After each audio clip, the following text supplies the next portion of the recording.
एक समय की बात है। भारत अनेक छोटे छोटे राज्यों में बटा हुआ था। न्याय की जगह अन्याय था, राजाओं की जगह लालच था। लेकिन उसी अंधकार में एक दीपक जला और वो दीपक था आचार्य चाणक्य। एक ऐसा व्यक्ति जिसने अपनी बुद्धि और नीति से एक साधारण बालक को महान सम्राट बना दिया। और वो मैं नहीं, आप नहीं, पूरी दुनिया जानती है कि आचार्य चाणक्य ने चंद्रगुप्त मौर्य को एक महान मौर्य सम्राट बनाया था। आज हम जानेंगे वो 5 नीतियां जिनसे चाणक्य ने न सिर्फ भारत का भविष्य बदला बल्कि हमें सिखाया कि जीवन में नीति सबसे बड़ा अस्त्र है। तो इन्हीं 5 नीतियों को जानते हैं कि वो कौन सी ऐसी 5 नीतियां थी जिनसे चंद्रगुप्त एक महान सम्राट बना। पहली नीति है मन पर नियंत्रण रखो। आचार्य चाणक्य कहते हैं जिसने अपने मन पर नियंत्रण पा लिया उसे कोई नहीं हरा सकता। जब चाणक्य ने पहली बार चंद्रगुप्त को देखा वो सिर्फ एक साधारण ग्रामीण बालक था, जिद्दी, गुस्सैल और अधीर। एक दिन युद्ध अभ्यास के दौरान चंद्रगुप्त अपने साथी से हार गया और क्रोध में तलवार फेंक दी। चाणक्य मुस्कुराए और बोले,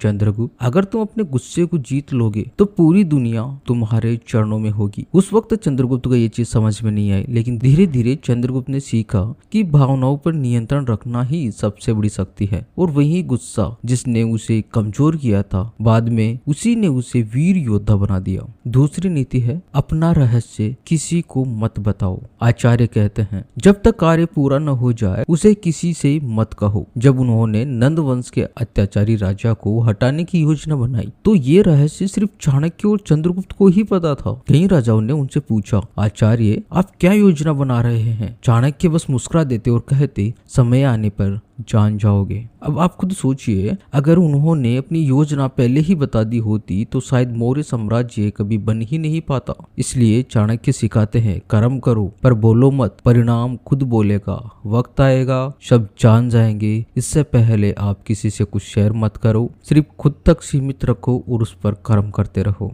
तभी आप एक जो योजना बनाए हैं उसमें सफल हो पाओगे। तीसरी नीति है कठिन समय में धैर्य रखो। नंद राजा की सेना ने चाणक्य और चंद्रगुप्त को पकड़ने की कोशिश की। दोनों कई दिन भूखे प्यासे जंगलों में छिपे रहे। चंद्रगुप्त ने कहा, आचार्य क्या हम हार गए? चाणक्य शांत स्वरों में बोले, हार वो होती है जब इंसान प्रयास छोड़ दे। कठिनाई बस परीक्षा है। उन्होंने मिट्टी की रोटी खाई, नदी का पानी पिया, पर धैर्य नहीं खोया। कुछ समय बाद जब मौका मिला उन्होंने फिर से सेना बनाई और नंद वंश का अंत किया। चाणक्य की ये नीति हर युग के लिए है। कठिन समय में धैर्य रखो क्योंकि तूफान के बाद ही सूरज चमकता है। चौथी नीति है अपने लक्ष्य को जानो। आचार्य चाणक्य कहते हैं जिसे अपने लक्ष्य का पता है उसे कोई रास्ता नहीं भटका सकता।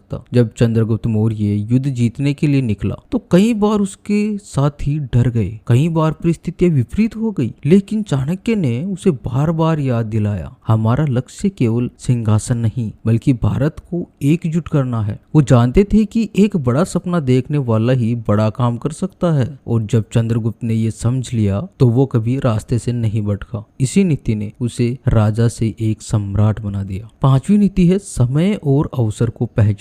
आचार्य चाणक्य कहते हैं जो समय और अवसर को पहचान लेता है वही विजेता बनता है। जब नंद की सेना आराम कर रही थी तभी चाणक्य ने कहा, चंद्रगुप्त यही समय है प्रहार का। एक ही रात में उन्होंने दुश्मन की सेना को घुटनों पर ला दिया। अगर वो एक पल भी देर कर देते तो इतिहास कुछ और होता। इस घटना ने साबित किया कि सफलता उन्हीं को मिलती है जो मौके को पहचानते हैं और तुरंत कदम उठाते हैं। आचार्य चाणक्य की 5 नीतियां सिर्फ राजनीति की नहीं बल्कि जीवन की सच्चाई है। मन पर नियंत्रण रखो, अपने रहस्य अपने तक रखो, कठिन समय में धैर्य रखो, अपने लक्ष्य को जानो और अवसर को पहचानो। इन्हीं 5 नीतियों ने एक साधारण बालक को भारत का सम्राट बना दिया। तो याद रखो दोस्तों, जीवन में हार तब होती है जब इंसान सोचना छोड़ देता है, पर जिसने सोचना, सीखना और प्रयास करना नहीं छोड़ा वो ही इतिहास बनाता है। विचार बदलो, जीवन बदल जाएगा। अगर दोस्तों ये वीडियो आपको अच्छा लगा हो तो चैनल को सब्सक्राइब कर दीजिएगा और जितना ज्यादा हो वीडियो को शेयर जरूर कीजिएगा।